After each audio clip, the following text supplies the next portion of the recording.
Hey, what's up, everybody? The Ferg back at you, your host for Fergin' Around, where we're silly in life but serious about rock and roll. Today, I thought I'd talk to you about an album by one of the most iconic rock and roll, hard rock, heavy metal bands ever. You hear their music all over the place. You hear it at stadium events. You hear it at sporting events. You hear it in movies. Almost everywhere you go. I promise you, not a day goes by on radio, whether it's classic rock radio, new metal radio, any station that plays rock and roll of any type, you're going to hear this band.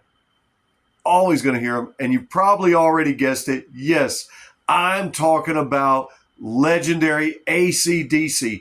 But I don't want to cover just the entire band and do an entire video on the band today. I thought I'd talk to you about one of their most iconic albums, because I had kind of strayed away from this album for a little while for certain reasons, but I've come back to it recently, and maybe you will too.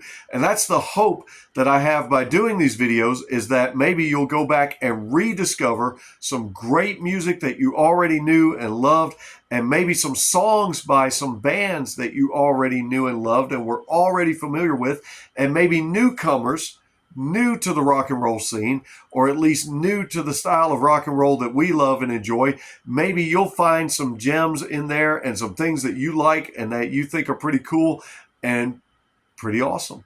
And now you're going to introduce yourselves to them and introduce maybe others to them. And that's the hope and the goal of everything. What am I talking about with you today? Well, the Ferg is not Ferging around when he tells you, recently, I got back into listening to the album Highway to Hell by ACDC. Now, I had strayed from that album for quite a while simply because of the title, because who wants to be associated with going to hell, even if there is such a place? We're not going to debate that. It's not a religious channel. It's a music channel. But I will say something about that. It's like, man, I don't want to go there. I sure don't want to be associated with going there, or the thought that I could possibly be going there. But you know, rock and roll bands and heavy metal bands for a long time have played upon some themes like that, because they've often gotten a bad rap. I mean, ever since Elvis, people have been saying that rock and roll music is the devil's music.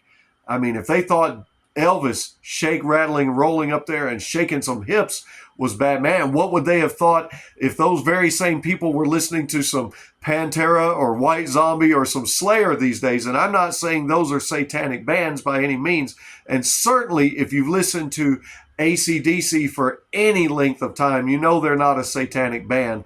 But I think from time to time, the bands like to kind of thumb their nose at the critics and at the religious naysayers and some of the other people that would like to give them a bad rap.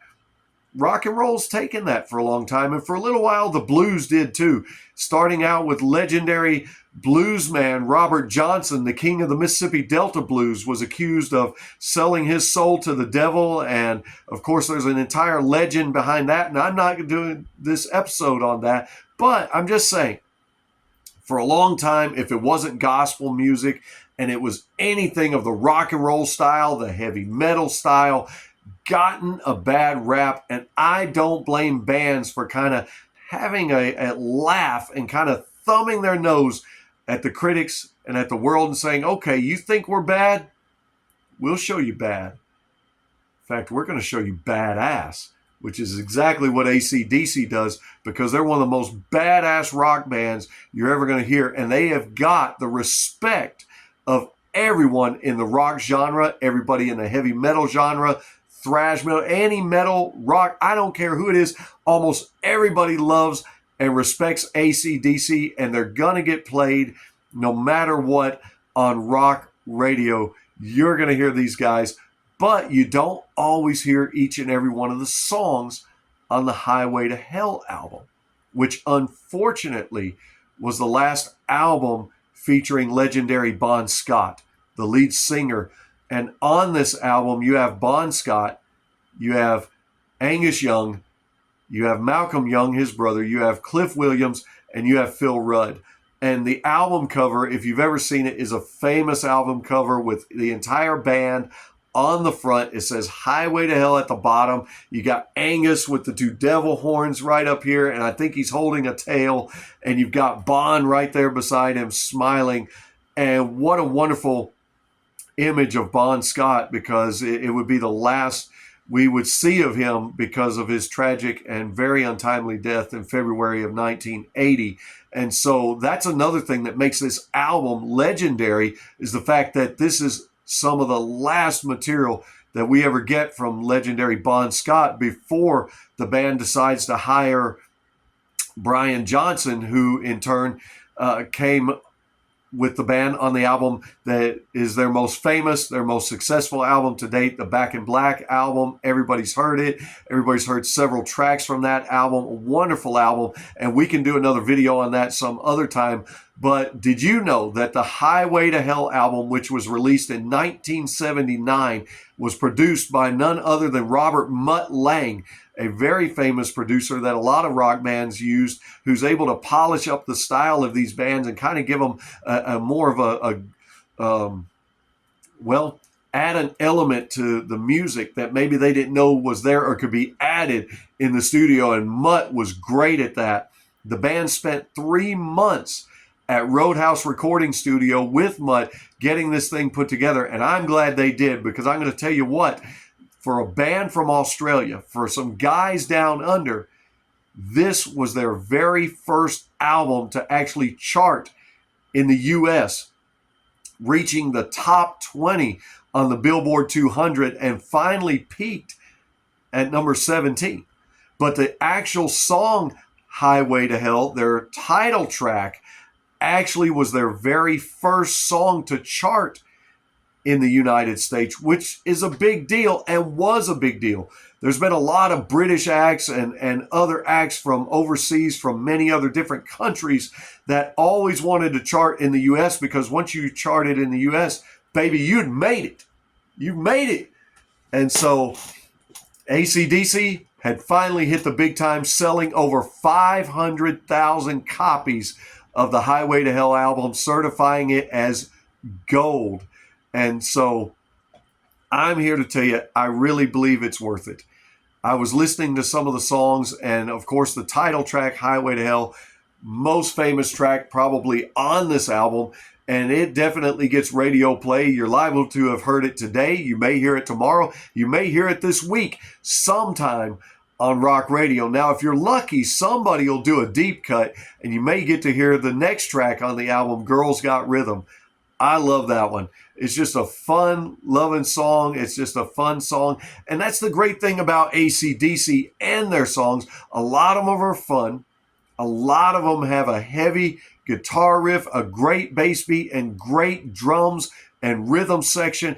And ACDC seem to have the formula of all the rock bands out there.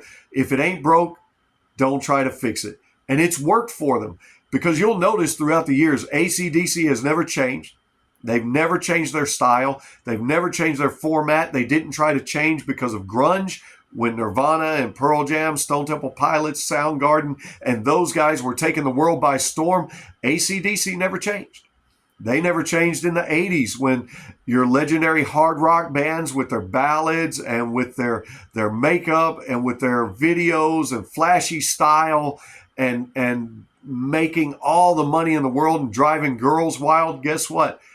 ACDC never changed, kept true to their roots, and that's what they do in this album.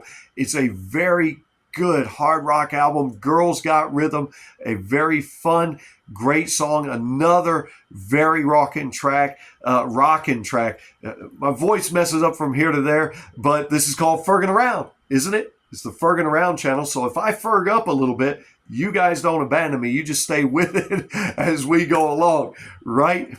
Next up, Walk All Over You. What a great song. Not that I would advise anybody to walk over anybody, but you should walk over to your local record store if you're still collecting records, or wherever it is that you stream music or download music, and check out this track. Maybe even walk over to your laptop and get on YouTube and look this one up. It's a great track. So is the next track, Touch Too Much. Great rockin' track. All of these tracks are great. And so I'm just going to mention a little bit about each of them in the hopes that I've inspired you to go back and pick up this great album by ACDC and treasure some of the last songs that you can treasure from legendary vocalist Bon Scott. Not that we don't love Brian Johnson, we do, and I'll tell you something cool about him here at the end of the video, because we'll do another video on that cool thing that I'm going to tell you about. Another song, Beating Around the Bush. Man, that's what you don't want to do, is beat around the bush. You just want to get straight to it, and they do with this song, with solid riffs on this one. They're not beating around the bush at all. They are really rocking it, letting you have it, taking it to you. Shot Down in Flames. How many of us have been shot down in flames by some beautiful girl that maybe we wanted to talk to? I'm not so sure that's what they're talking about on the song, but maybe they are. I don't know. I'll let you give it a listen. Why don't you? Go and give it a listen. And in fact, I'll tell you what I'll do for you. I'll put the song listing track in the comments in case you forget them. You shouldn't, because you should be looking up the entire album to play it, enjoy it, rock out to it. And speaking of that, going down in flames, the next tune is Get It Hot. Yes, Get It Hot. Get this album hot. Get it hot off of wherever you stream music and get into it. Get into some ACDC. Man, it doesn't get any better than that. Next up, If You Want Blood, You Got It. They've actually got a live version of that that'll knock your socks off. I hope you'll go and look up the live version of that and check it out. Check that one out. Love Hungry Man. I love it, because they kind of slow things down a little bit and show a little bit of the softer side of ACDC, but it's not a ballad by any means. In fact, you'll notice that ACDC never played ballads. While they were very popular in the 80s and they garnered a lot of female listeners, which is great, because now you've doubled your money. You've got a greater audience. You've got a larger audience. However, ACDC has never written many ballads to appeal to the masses, but this one takes it down a little bit, takes it down a notch, gets to a little softer side of them while still rocking out and not compromising anything. And then lastly, Night Prowler, my personal favorite track off of this entire album, because it's very bluesy. And I'm a blues man. I love some blues. I love rhythm and blues. And almost all of your rock bands, whether they're hard rocking, heavy metal, they take their root from the blues. And that's what they go back to. And you can hear it over and over and over in ACDC's iconic, famous albums as you're envisioning Angus in that schoolboy outfit doing the duck walk that he got from Chuck Berry, going across the stage and just getting it.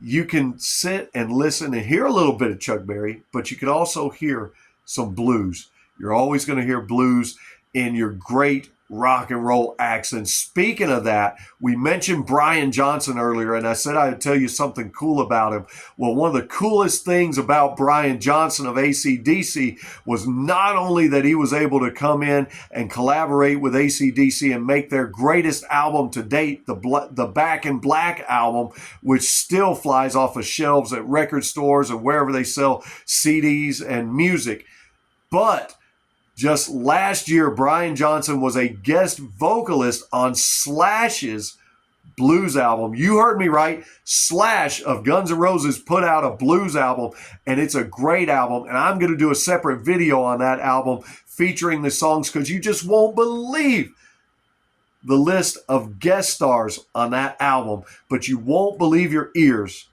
if you'll go back, travel back in time to 1979, and give Highway to Hell one more listen.